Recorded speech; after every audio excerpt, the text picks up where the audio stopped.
Do you speak real estate? If you're a real estate investor or an aspiring one, there are lots of terms you'll need to learn as you gain more real estate education and do more deals. But knowing the lingo and knowing how to make money with it are entirely different. So while you may know some of the terms we're going to cover today, the question is, do you know how to use them to be profitable as a real estate investor? In this video, you'll discover 5 common real estate terms you need to know as an investor, and more importantly, how to use each to make more money in real estate. I'm Brian Bush with Freedom Mentor, and for nearly 20 years, our organization has coached and mentored many of America's most successful real estate investors.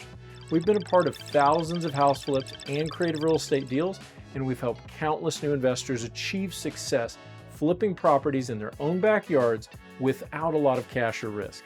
Got questions? Simply text the word FREEDOM to 305-315-8030 and we'll help you. And if the wisdom you're gaining through these videos is adding to your bottom line, be sure to like and subscribe and turn on notifications so you get alerted every time we bring you more. So you want to be a knowledgeable investor. Nobody wants to be the newbie in the room.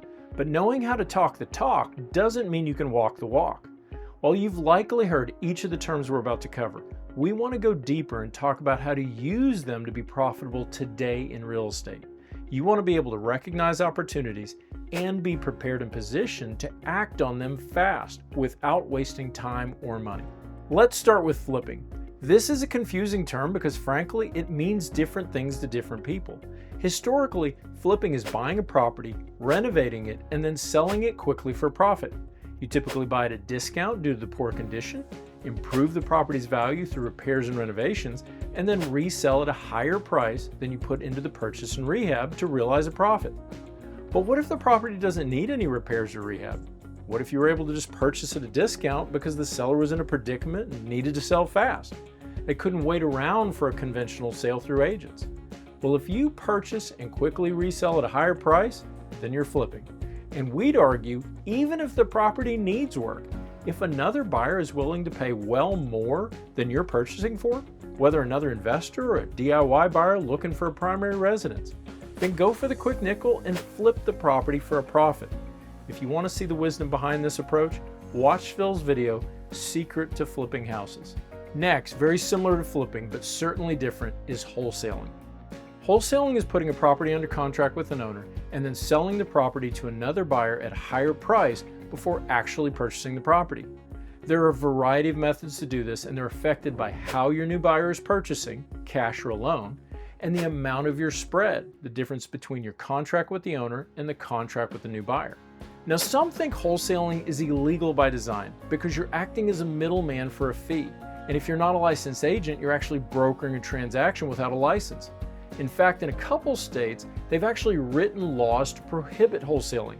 They say they're doing that to protect sellers, but others would argue it's actually to protect agents' commissions.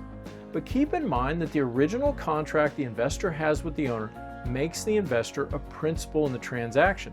In many states, it establishes a legal or equitable interest in the property. And it's that interest that is being sold, whether by an assignment or another strategy. We complete lots of these transactions with title companies and attorneys, and if done correctly, they can meet the seller's need for a quick sale, provide a great opportunity for the buyer. Often agents are still getting paid commission, and our apprentices make big profits fast. Wholesaling is great when you're building your business and need fast cash to grow. But of course, you have to know where to find them, how to do them right. Phil has a great video on wholesaling you have to watch, 3 huge wholesaling myths debunked. You'll be glad you did. Another term you want to be familiar with is comps. Comps are short for comparable sales, and that refers to properties that have recently sold near the subject property that are similar in size, condition, and features.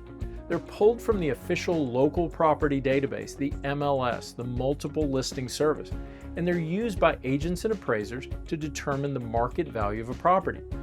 Comps are important because over 90% of house purchases require a loan, and lenders rely on appraisals and the comps from the MLS that make up that appraisal to make a loan decision. So as an investor, before you ever make a purchase, or presumably even an offer to a seller, you should know the comps for the property to be clear you have room in the deal to be profitable.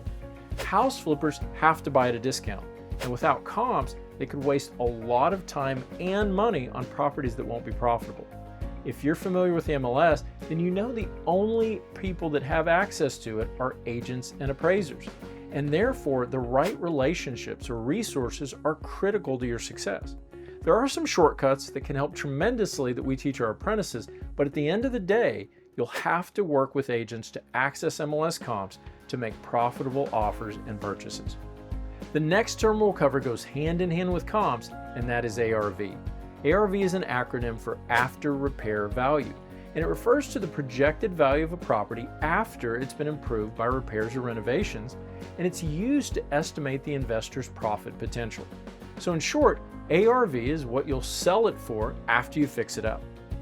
Now, if you've watched some of our other videos, then you know that value is subjective. You're going to have a range of comps, and which of those an appraiser considers most like kind can vary in their appraisal, aka opinion of value. And those variables can be more objective, like difference in age or square footage, but the interpretation of condition and level of finish can be somewhat subjective, and therefore lead to differences in the results of an appraisal in comparison to what buyers will actually be willing to pay. Therefore, in studying comps to arrive at ARV, you're in particular trying to determine what is in market demand and what improvements are going to provide a fast sale and the best return on investment. Phil has a great video on this topic as well that focuses on predicting final sales price.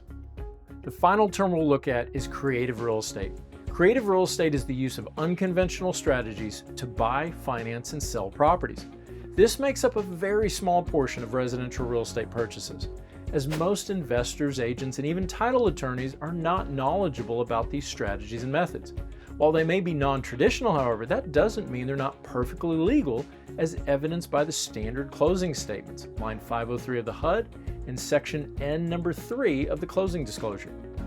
What allows for creative real estate is working directly with the seller.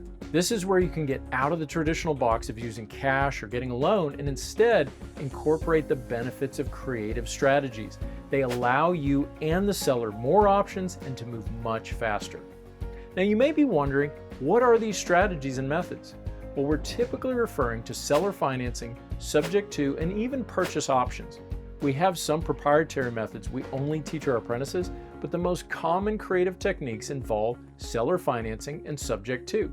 Every successful real estate investor has a mentor.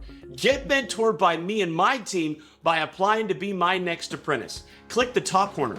And your next question may be, what is subject to? So we'll sneak in a sixth term. Subject to is acquiring title to a property while leaving the existing mortgage in place. In other words, you're taking over the seller's mortgage without formally assuming the loan. So the mortgage remains in the seller's name, but the buyer has the control of the property.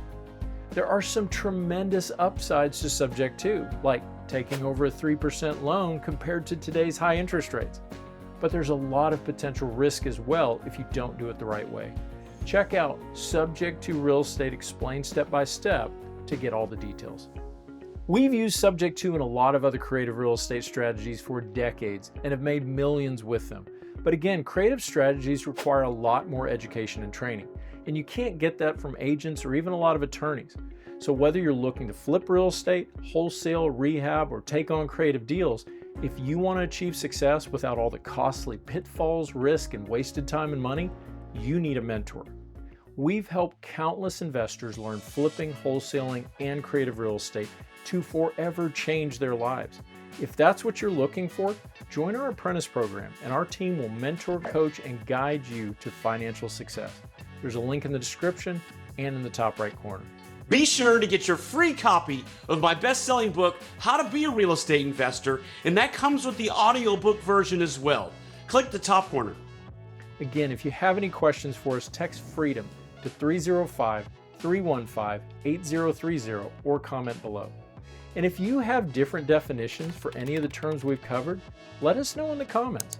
And if you have other real estate terms you'd like to learn about or have us cover, leave those as well.